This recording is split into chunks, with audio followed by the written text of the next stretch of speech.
Good evening and welcome to Tucker Carlson Tonight. Over the weekend, Americans gathered around the country in churches and synagogues to pray for the 11 innocent people who were murdered in Pittsburgh on Saturday. They bowed their heads. They asked God for healing.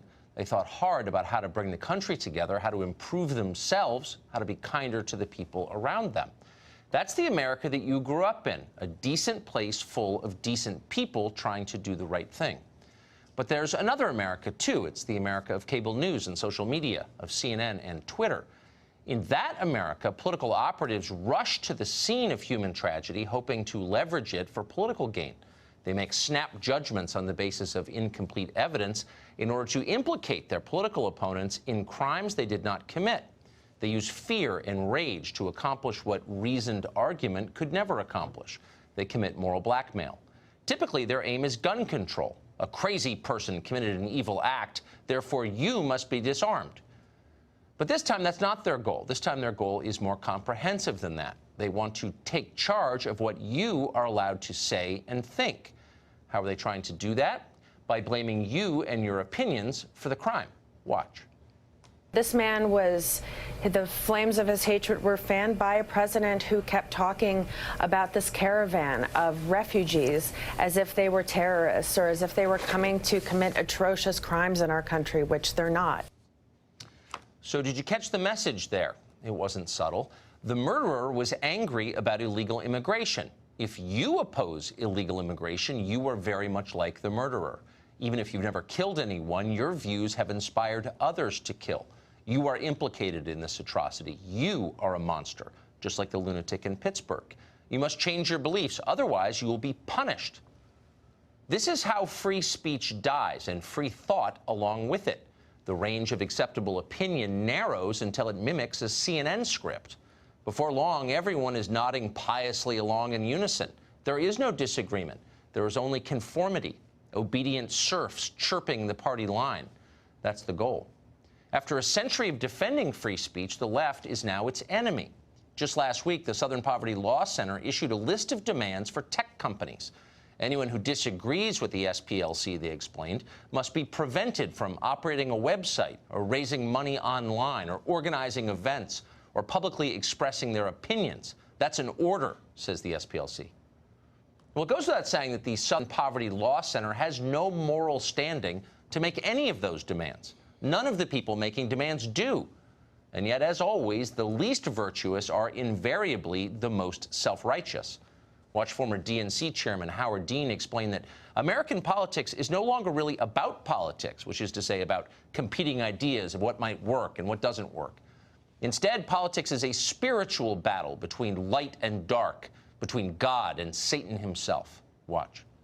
Has now become a struggle about good versus evil, and the President of the United States is evil. Evil. Now, that is not the language of American civic life. It never has been. That is the language of holy war. Evil. Well, evil people can't be reasoned with. They shouldn't be listened to. They must be crushed and destroyed. Did Howard Dean really mean that? Well, we're going to assume, for the sake of this country, that he did not mean that, and none of the other people talking like Howard Dean right now mean it either. We're hoping all of them have lost their senses temporarily, and at some point they're going to wake up feeling chastened and ashamed and ready to rejoin the adult conversation in progress. That's our hope. Either way, we do not plan to stop talking, no matter what they say, no matter what they demand. Every American has an absolute right to express his views, regardless of what Twitter thinks. It's our birthright. It's the most important freedom we have. We're not giving it up on this show. On our set, you are always free to say what you believe, even if we disagree with you. Free expression does not cause extremism. It solves extremism. Victor Davis Hanson is a senior fellow at the Hoover Institution, and he joins us tonight. Professor Hanson, I wanted to talk to you first tonight because I think you have perspective that is lacking in this conversation. Are we overstating it? Do you think that speech is at stake in our current debate? No, I think it is in a way. I think all of us, though, want a safe space, if I could use that left-wing term, where we don't want to turn on the television for NBA, NFL, or Grammys, or Tonys, or White House course and be lectured at. And we don't want to spend Thanksgiving as if it's 1861. So we want we want it to tone down, but we don't know what the rules are, Tucker, because we sort of established that James Hodgkinson, to take one example, did not shoot Steve Scalise because of what Biden and Maxine Waters or Madonna said on Inauguration Day. He was just nuts, and that might have, he had other, criteria, but it wasn't just what the opponents of Donald Trump or the conservatives said. Okay, we accept that. And then all of a sudden, with these latest two incidents with the pipe bomber, Mr. Sayak, and with the synagogue shootings, we're told that it's somehow Donald Trump, but it's not. We don't know anything about the cause and effect. We don't know whether he was too pro-Israel and therefore he brought people out of the woodwork that are angry with him, or that he was too anti-Israel and he empowered the alt-right.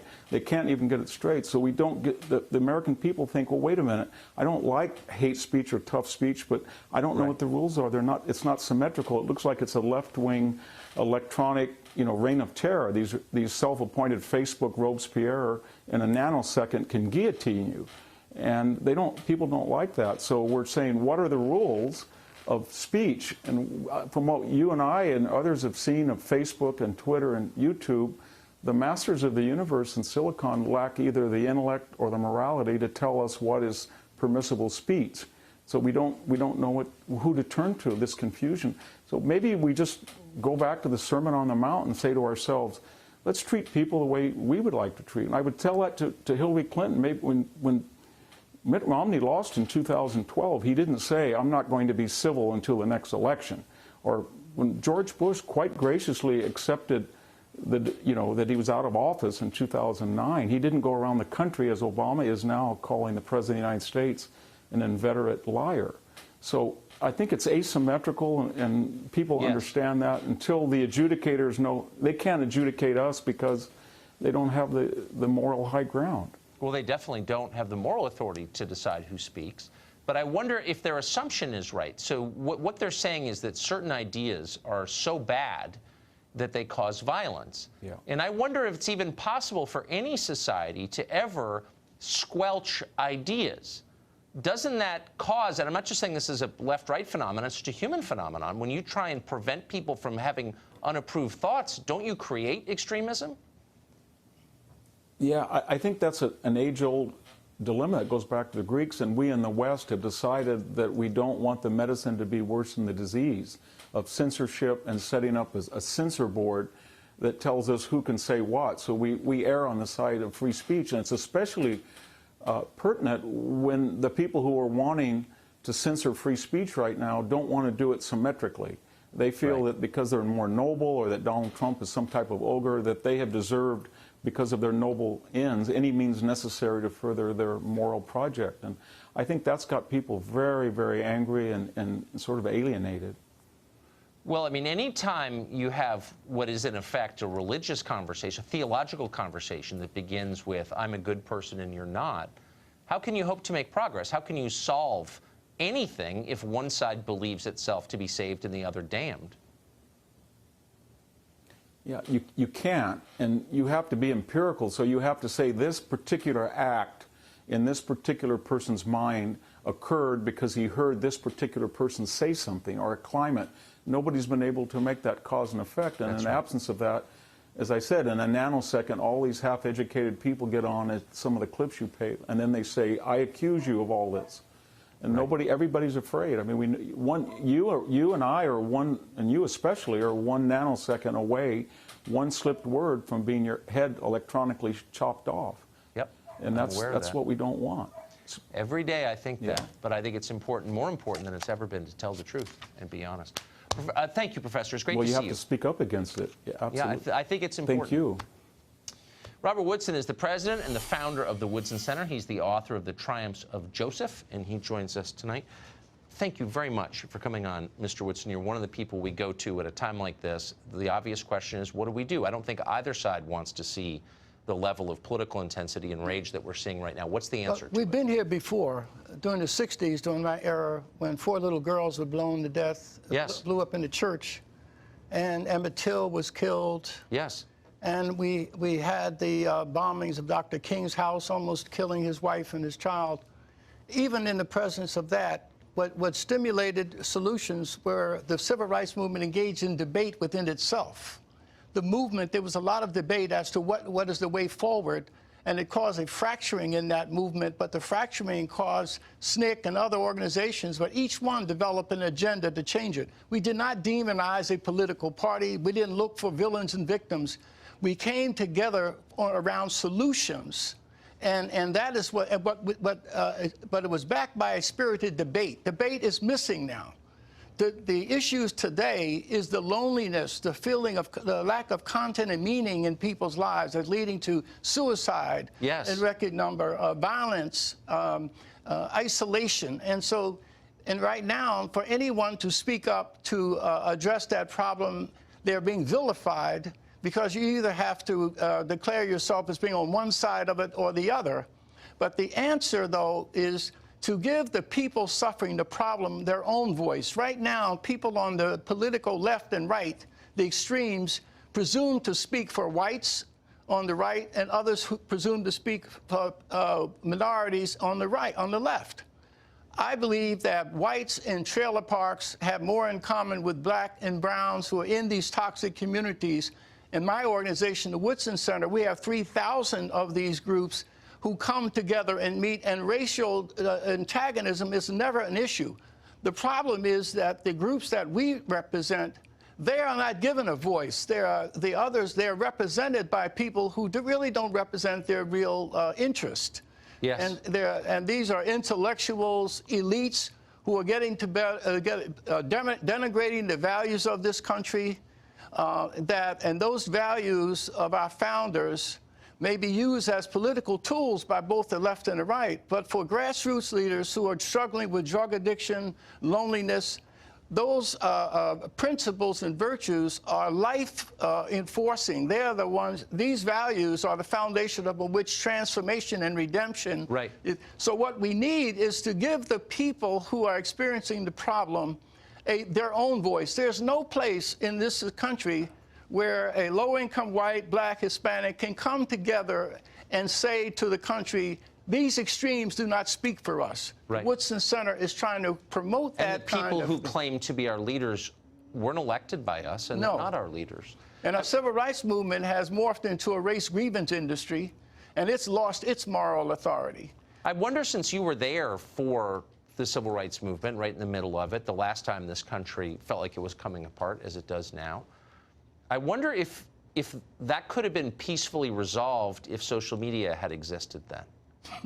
That's a good question, but I really think that the commitment of people there, this was a movement of inclusion, not exclusion. Right.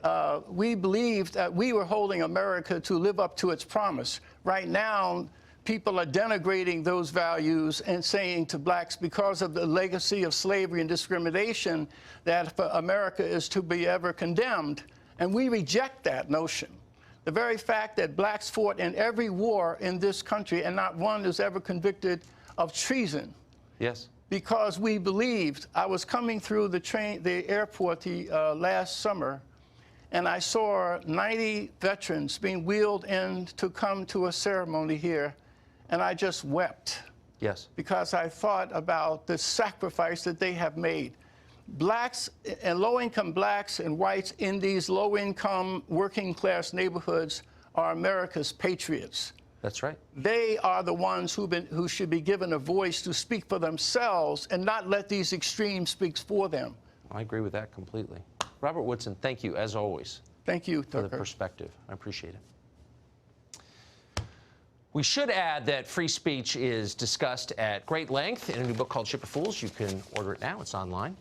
Meanwhile, it was driven off the front page for a couple of days, but the migrant caravan is a real thing, despite what they may be telling you on television.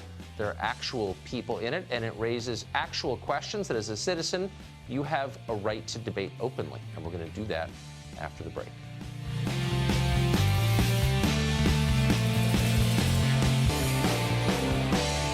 This caravan is not, they're wasting their time. They are not coming into the country. What's the military going to be able to do? Obama and Bush both sent the National Guard. It had no effect. They're not me. This is I'm sending up the military. This is the military. And they're standing there. And one thing that will happen. No lethal force. When they're captured, we don't let them out. What has been happening, and we're not as of pretty recently, we're not letting them out. What happens is they would catch and release. We're catching. We're not releasing. So if they want to come over, but we're not even doing that. We're not letting them into this country. That was the President of the United States, of course, speaking to Laura Ingraham. The full interview airs tonight at 10 Eastern on her show. Well, the original purpose of soldiers in this country was to protect America's borders. Washington has forgotten that completely, but they're being reminded.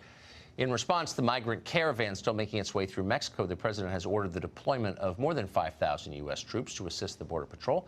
This is deeply offensive to some people for some reason. David Tafuri is an attorney and former Obama campaign advisor. He joins us tonight. David, thanks a lot for coming on. So here's what I find sincerely confusing, and in the spirit of trying to bridge the gap and continue civil discourse, I'll just put it as honestly as I can. Why is it offensive for a country to try and maintain territorial integrity, to defend its borders? We should maintain territorial integrity. We don't have to let anyone into our border who doesn't comply with the law, but it's also hyperbole to call this an invasion. This is not an invasion. These are people who are economically in trouble, who are also facing security concerns in Honduras, and they're trying to come here to apply for political asylum. They may not deserve... I'm sorry, I just want to question your assumption. How do you know that? Has there been a census of this group? Do we know anything about them? We know nothing about them. We do know we don't know their names. We don't know their motives. I mean, isn't that kind of the point? We actually don't know. And I'm not calling them terrorists or saying, I'm not attacking them. I'm just saying we don't know, right? Well, we know they don't have weapons, and we know they're not a foreign army. And some reporters have spent time with them, and we know that some of them are economically depressed persons. Some of them are young children, old people. Sure. These are not people coming to attack us, but they also don't necessarily deserve to come into the U.S. So let's say you had, and I know we're very concerned about foreign entities affecting our life in this country. We're very concerned about Russia, right? What if you had 22 million foreign nationals living using fake documents within your own borders? What would you call that? 22 million. All of them, again, using fake federal documents here illegally. Why would that not be an invasion? What would that be? It's not an invasion. It's 22 million? We have illegal aliens here, people who are here unlawfully, and we need to do something about that. But if you had 22 million foreign nationals living in your country under false pretenses, subverting federal documents, wouldn't you be completely freaked out about that? Let's say they were Russians. They're all from Belarus. There aren't even 22 million Belarusians, I don't think. But if there were, you would be hair on fire upset, wouldn't you? I would be hair on fire upset if they were doing things to compromise U.S. security, if they were doing things to compromise our foreign policy or to compromise our Constitution, compromise rule of law. But many of these 22 million are actually gainfully employed. They have families. Well, most are. They're in school. No, but most are decent people. I mean, look, I'm not attacking them. I never attack them. I think they mostly come here because it's a great country. I get it. But isn't the lesson of 9/11 that you want to know who's in your country? Yes. We have a Real ID Act in response to 9/11 that says that federal documents cannot be forged. You can't use fake ones. If I try that in an airport, I go to jail. We've got 22 million people doing it every single day. And that's not a security concern because what? Because they vote Democratic? Sincerely. No, that is a concern. And that's why we need an immigration law that deals with these people orderly. Some of them need to be sent back to their countries. Some of them need to be processed so they become legal. That's what Congress is supposed to sort out, and it has not sorted out. If I go down to my bank and try to open an account using fake federal documents, well, the response from the cops being like, we need a comprehensive approach to this. It's cool that you did it. I get it. You've got a family. You're just trying to open a fake bank account because, you're probably a good person. We need a broad comprehensive. No, they say, no, felony, jail.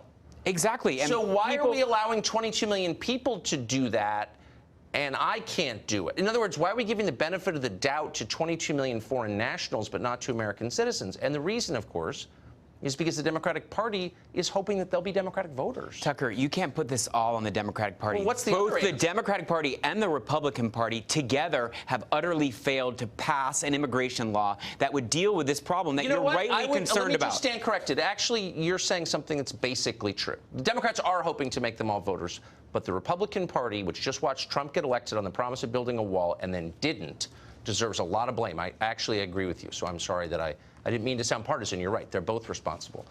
But so given that fact, which is like a complete disaster and makes a mockery of our laws, the rule of law itself, why shouldn't we be pretty concerned about thousands of unknown people demanding entry?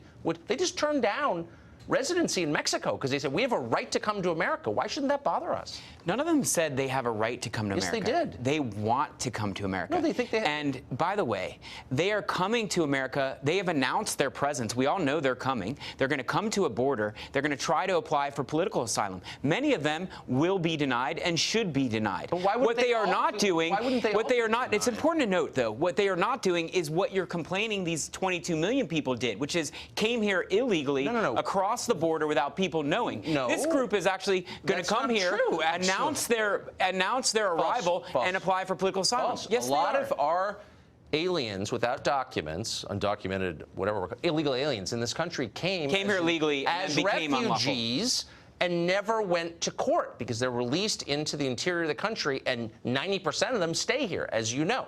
So this is exactly how people got here in many cases. But I guess the point is, if they want to apply for asylum, why didn't they do it in Tegucigalpa?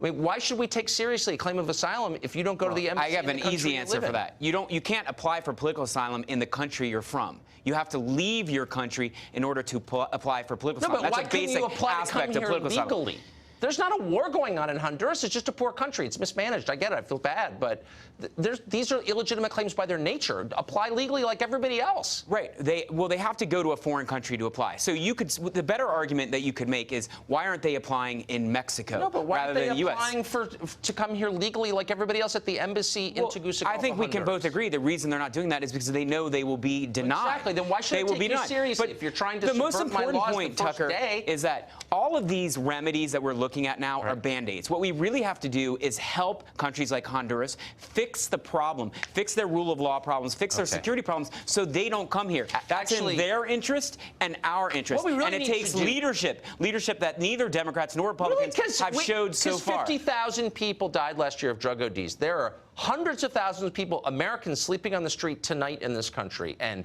relieving themselves on the sidewalk. I think our first obligation is to them. I really do. I really believe that. No one else seems to think that. I think that. I agree with you. Okay. Then maybe way down the list would be the people of Honduras, because they're not Americans. But you're sitting here talking about how worried you are that thousands of Hondurans might come here to the U.S. What I'm saying is we can solve that problem if we help Honduras improve the economy, improve security, so people don't want to leave. Okay, that's the solution. Our job. Our job is to watch over Americans. And it's more than it's not our job. It's in our interest. Yeah, but you know what? It's super complicated. No one knows how to do it. We've been trying for a long time to make those countries better. It hasn't worked. I believe America's faced tougher problems, and we've overcome them. I don't think we've overcome any of those problems, actually. Beating foreign armies is a lot easier than look at the Marshall Plan after World War II. Okay. We helped fix Germany's not Honduras. But before we're out of time. They're telling me. I'm sorry. I appreciate your coming on. Thanks, Tucker. Midterm elections a week from now. Every day brings huge changes to the campaign landscape. Where are we as of tonight? We have a snapshot, the most recent polling numbers for you when we come back.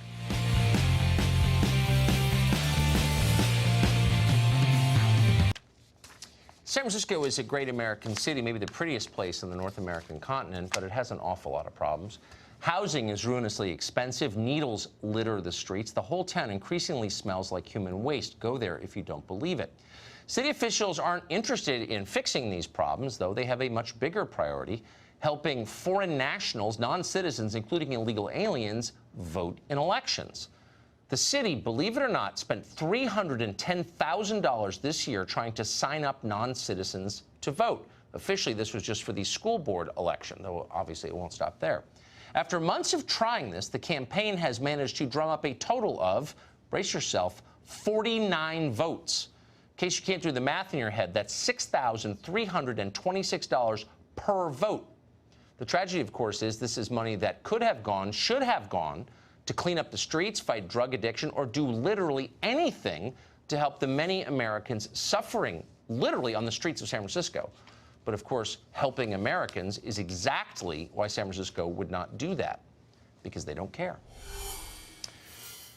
A week from the election, both parties doing everything they can to turn out every vote possible. Races across the country going down to the wire. Where are we in the midterm elections? For that question, we go to Independent Women's Voice senior fellow Lisa Booth. So, Lisa, without pinning you down in a way that's going to embarrass you on YouTube 8 days from now, where do you think we are? I think I do a good enough job on my own for that. I do, too. Well, look, I think with the House, remember we had gone from there's going to be this massive big blue wave to now people don't know if there's going to be a wave. It's too close to call. You have Tom Bevan of Real Clear Politics saying that recently that the House is a toss-up right now, too close to call. So I think that's good for Republicans. But when you look at the numbers, look, Democrats just need to pick up 23 seats in the House to take it back. There are 24 districts that are currently in Republicans' hands that Hillary Clinton won in 2016, and there are enough seats that either lean Democrat or likely Democrat or toss-up races for Democrats to get to that number of 23. So the path is certainly possible. It is plausible for Democrats to take back the House, but I think the fact right now that it is not a foregone conclusion bodes well for Republicans. Structurally, it's tough, as we said from the beginning. There's been an awful lot of retirements, most of them Republican. It's hard. With the Senate, where's that as of tonight? Well, I think the Senate, look, right now it looks like Republicans are certainly going to keep the Senate. I think they might even pick up seats. You look at North Dakota, Kevin Cramer has just taken the lead and ran with it. He's been up by double digits in that race against Heidi Heitkamp, so North Dakota is probably definitely going to go Republican. I also think Missouri and Indiana look like potential pickup opportunities for Republicans. You want to talk about the Kavanaugh effect? That is real in the state of Missouri. Josh Hawley, his first campaign ad that he ran was about the Supreme Court. He ran another ad after the confirmation hearings about the circus and attacking Claire McCaskill for her vote being against the president as well. So I think that plays out there. And you look at places like Arizona and Nevada where Democrats are hoping for pickup opportunities. Those races have been in the margin of error, but Heller has been up in some of these polls. So I actually think Republicans will retain Arizona and Nevada. That would be a huge win. But I don't want to embarrass myself. Okay, we're saving the tape. Lisa Booth, thank you for the update. Thank you, Tucker.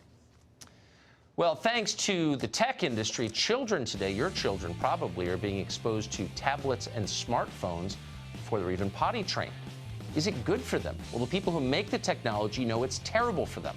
And that's why they protect their own children from the products they make. We've got details on that next.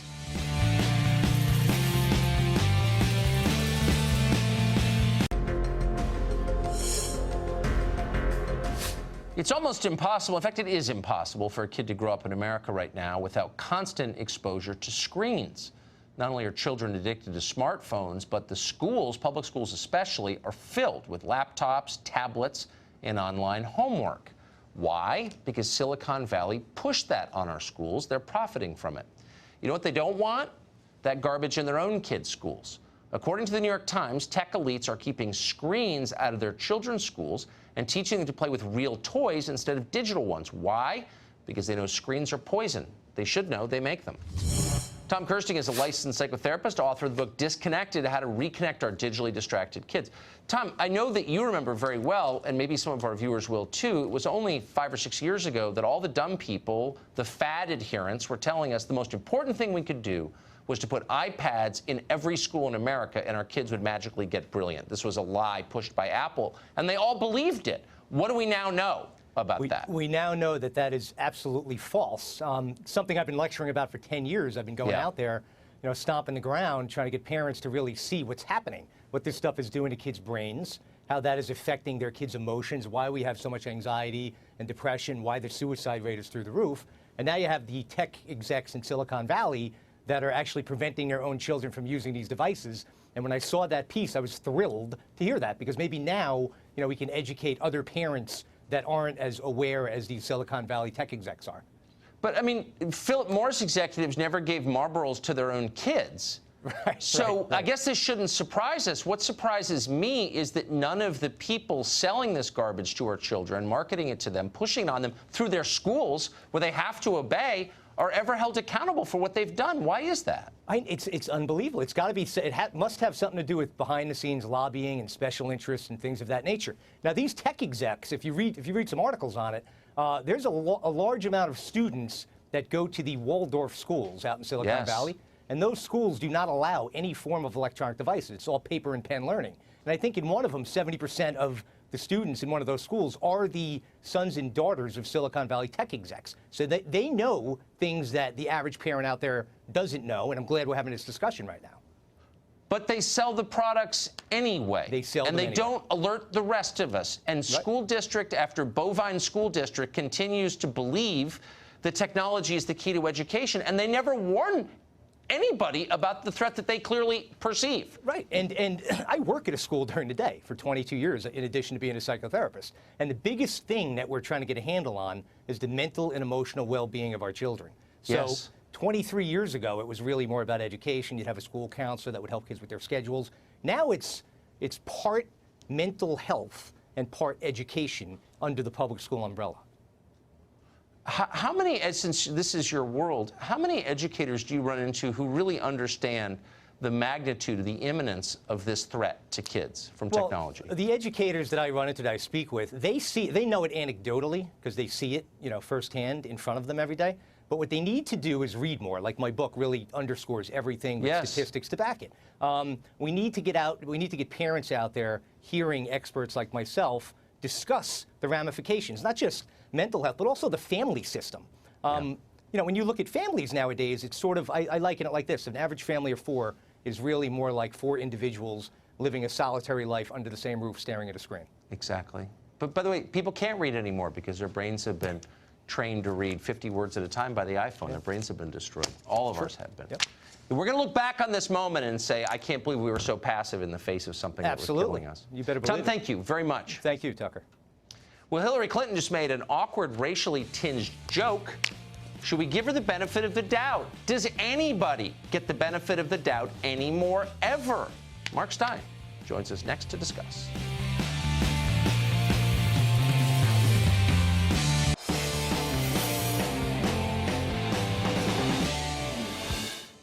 We've got some new video for you. This is Hillary Clinton sitting with one of the least impressive people in American media, Kara Swisher, at a Q&A in New York last Friday. Watch this. Clinton makes a small, racially tinged joke, for real. What do you think of Cory Booker's, and you didn't comment on him, and you feel free? Oh, I adore him. What do you think about him saying kicked him in the shins, essentially? Start to get to that kind of political. Well, that was Eric Holder. Yeah, Eric Holder, Yeah. I'm sorry. Yeah, I know they all look alike.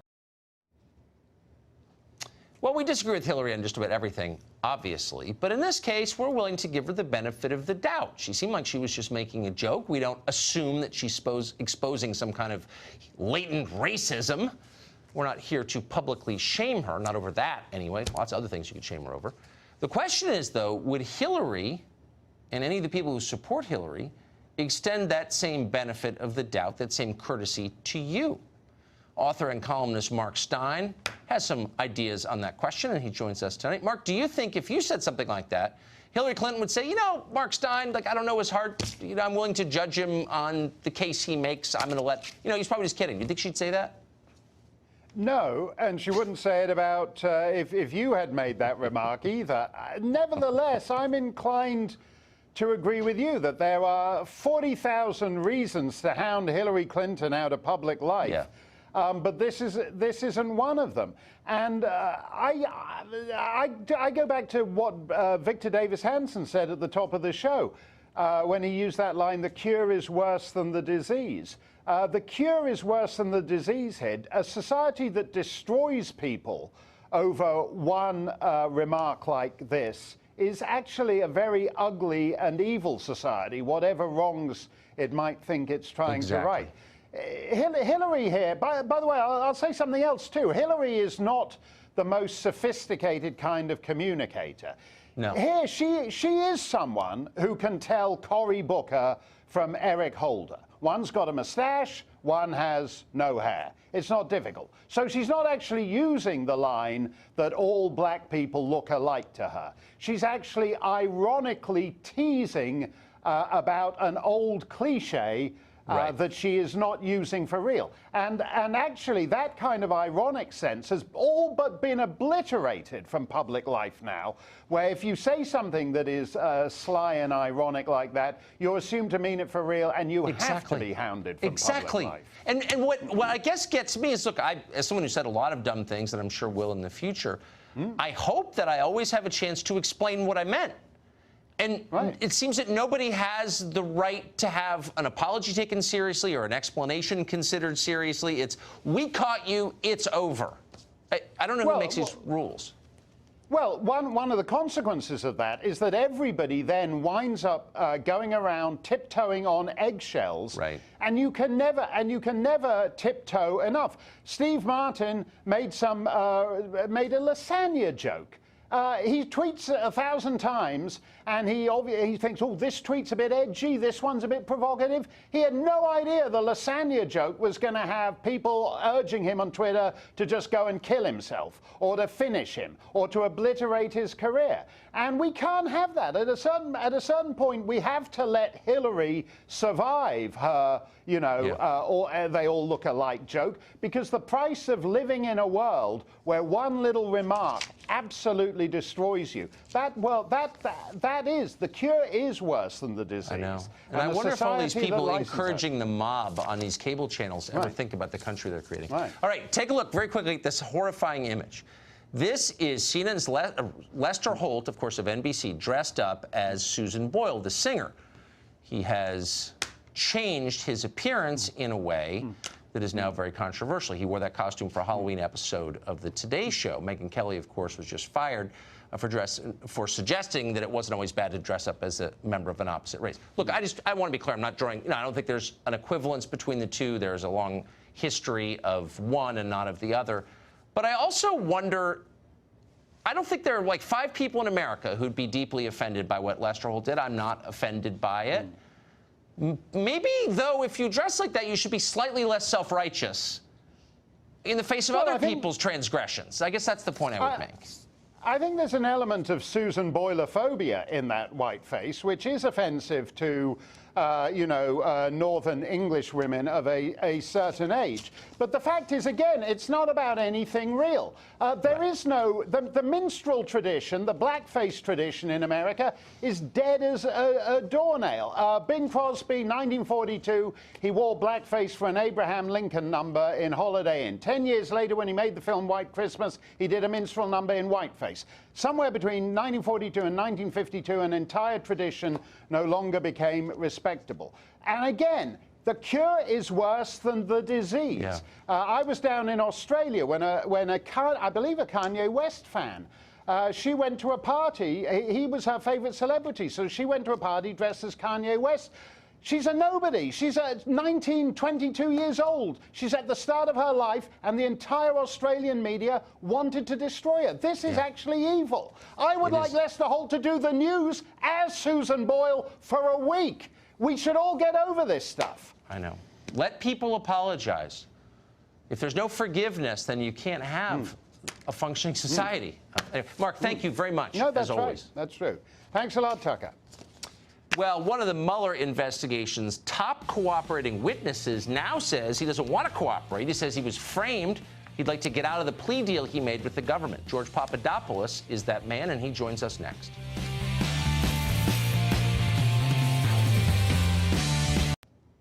Former Trump campaign foreign policy advisor George Papadopoulos has already pled guilty to a criminal offense. Now he says he may seek to undo a deal he made to cooperate with the Mueller investigation. Papadopoulos says now that he was, quote, framed and the victim of serious misconduct by government investigators. George Papadopoulos joins us tonight. George, thank you very much for coming on. Thanks and I should just note at the outset that despite having your life turned upside down, there's no evidence to this day that you spied for Russia. And so I feel for you in that way.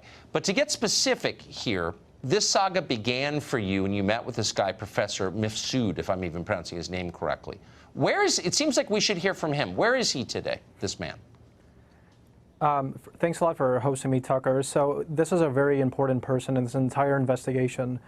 Professor Joseph Mifsud, the man that everyone is looking at in this picture, is allegedly a Russian agent who had information that the Russians possessed Hillary Clinton's emails, which he then passed along to me.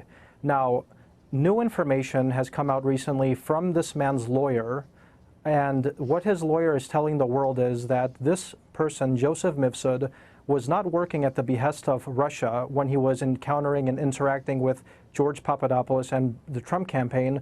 He was under the guidance of the FBI. Now, this information, if it's true, and there's no reason to believe that his lawyer is slandering his client and going against the interests of his own client, if it is indeed true, This information alone upends this entire investigation in my eyes, and the narrative of any Russia conspiracy, Russia collusion. Well, that's for sure. And I wish we had an hour to talk. We don't. We have about 45 seconds. Where is this guy? Why isn't he on Capitol Hill explaining himself? I'm going with, first of all, I did not receive certain exculpatory evidence that if I had that information beforehand, I probably would not have pled guilty. But that's an entire other issue that we can talk about probably at a future time. This person is hiding somewhere in Europe, apparently, according to his lawyer. He's being represented by a top law firm in London that's dealing with his negotiations with the special counsel. And apparently, he's going to be coming out public once this investigation's over. So when I say I was framed, having wrecked our political system, he'll emerge. George, and your life, by the way. I hope you'll come back. It was great to talk to you tonight. That's all tantalizing, and I hope we get to the bottom of it soon. Thank you. Absolutely. We're out of Thank you very time. much. That was a packed hour. We'll be back tomorrow, 8 p.m. The show that's a sworn enemy of lying, pomposity, smugness, and especially groupthink, all ubiquitous and bad. Sean Hannity, right now.